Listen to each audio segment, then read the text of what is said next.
Salut, vous! J'espère que vous allez bien. On se retrouve aujourd'hui pour une vraie journée dans mon assiette avec ce que je mange vraiment au quotidien, c'est-à-dire des repas simples, rapides, équilibrés, mais quand même gourmands. Donc c'est parti, direction la cuisine pour faire le petit déjeuner.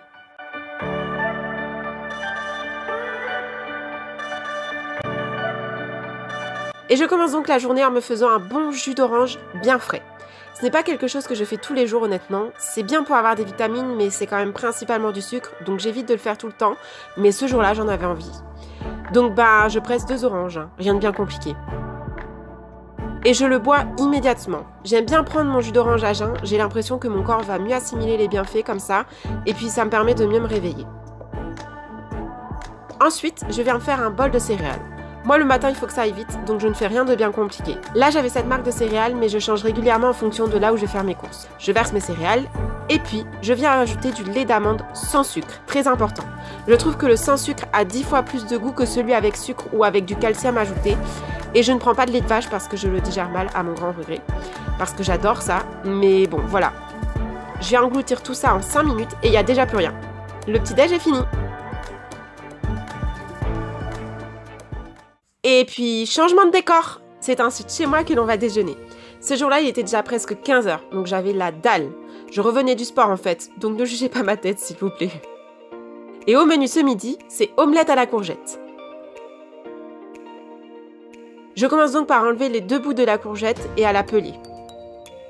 Donc moi je pèle qu'une fois sur 2, comme vous le voyez. Je laisse un peu de peau en fait.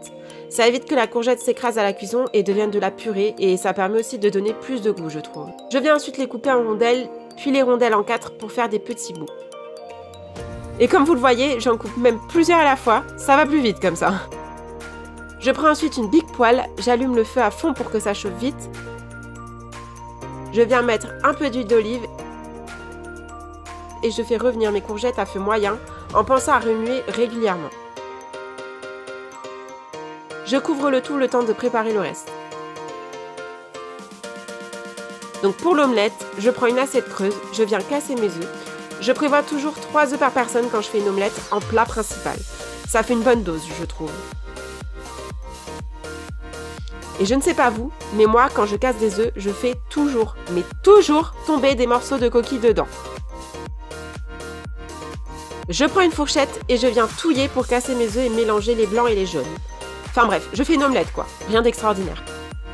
Pendant que les courgettes finissent de cuire, j'ai fait la vaisselle pour gagner du temps, mais ma caméra n'a pas enregistré, donc vous ne me verrez pas en train de faire la vaisselle. C'est une grosse perte, n'est-ce pas? Bref, une fois mes courgettes prêtes, je viens verser mes œufs mélangés sur les courgettes et je fais attention à ce que mon omelette se répartisse bien sur les courgettes pour que ce soit bien uniforme. Et ensuite, je viens ramener un peu les bords de mon omelette vers le milieu, comme vous le voyez. Je ne sais pas trop à quoi ça sert, mais j'ai appris comme ça, alors bêtement, je reproduis ce que j'ai appris. Je baisse le feu, je couvre le tout et je laisse ça cuire encore quelques minutes.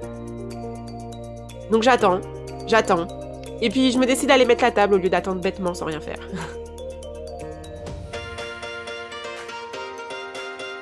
Le temps que je fasse ça, le repas est prêt et on a donc une belle omelette aux courgettes. Je mange toujours par terre sur ma petite table devant des vidéos YouTube et avec un casque cette fois-ci parce que ma machine à laver faisait beaucoup trop de bruit donc j'entendais rien de la vidéo du coup. Le soir arrive et comme vous le voyez j'ai sorti ma plus belle tenue de soirée. Et j'en suis fière en plus. Bref, ce soir-là c'était la dèche totale. Je vous l'ai dit, c'est une vraie journée dans mon assiette. Donc je vous montre la réalité. Et comme j'habite presque plus chez moi, vu que je suis tout le temps chez mon copain, je n'ai jamais rien dans le frigo. Mais heureusement, je laisse toujours un truc dans le congélo. Donc ce soir, ça sera poisson pané et galettes de légumes. Donc là, plus simple, tu meurs en fait. Je n'ai qu'à suivre les instructions sur le paquet. Donc je mets un peu d'huile d'olive dans la poêle, encore. Et je commence par les galettes de légumes qui devaient cuire un peu plus longtemps que les poissons panés. Mais en gros, chacun avait un temps de cuisson aux alentours des 10 minutes. Et comme je suis naturellement douée, n'est-ce pas, j'en fous à côté, comme d'habitude. Puis c'est au tour des poissons panés de cuire. Je pense à retourner mes galettes de temps en temps, et je ne sais pas pourquoi, mais je les fais toujours un peu cramer ces galettes-là. Je retourne également mes poissons panés, et finalement la seule difficulté de ce repas, c'est de réussir à retourner les aliments. Et oui, comme vous le voyez, je galère un peu, quand je vous dis que j'ai 2 mains gauches parfois. Bref, je laisse cuire tout ça encore quelques minutes, et c'est prêt. J'ajoute un peu de jus de citron sur le poisson et mon péché mignon, la mayonnaise avec le poisson. C'est pas top pour la ligne, mais c'est pas grave, faut se faire plaisir un peu. Et voilà, c'est tout pour cette vraie journée dans mon assiette. J'espère que ça vous a plu. Si c'est le cas, n'hésitez pas à liker la vidéo, à vous abonner à ma chaîne. Et quant à moi, je vous retrouve très vite dans une prochaine vidéo. Mouah.